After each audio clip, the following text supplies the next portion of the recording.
இது ரொம்ப எமோஷ்னலாக இருக்குது. நான் நிறைய அவார்டு வாங்கியிருக்கேன், நிறைய அவார்டை அவாய்ட் பண்ணியிருக்கேன், சான்றிதழ்களில் இல்லை அப்படின்றத நினச்சிருக்கேன். ஏன் அந்த நினப்பு வந்தது அப்படின்னா, நீங்கள் எல்லோரும் என்னை விட ரொம்ப கொடுத்து வச்சவங்க. எதுக்காக அப்படின்னா, ஏங்கியிருக்கேன். 8th ஸ்டாண்டர்ட் படித்து லீவில் பெரிய பிள்ளையாயிட்டேன். வசதி இல்லாத வீடெல்லாம் கிடையாது, ஓரளவுக்கு வசதியான வீடு தான்.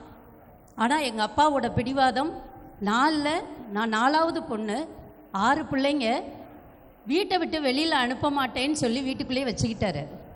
எங்கள் ஸ்கூலோட ஹெட்மாஸ்டர் வந்து பேசினார், நல்லா படிக்கிற பிள்ளை, நான் தூத்துக்குடியில் போய் சேர்க்குறேன். ஏன்னா சின்ன கிராமம் எங்களதில் வந்து 8th ஸ்டாண்டர்டே பக்கத்து ஊருக்கு போய் தான் படித்தேன்.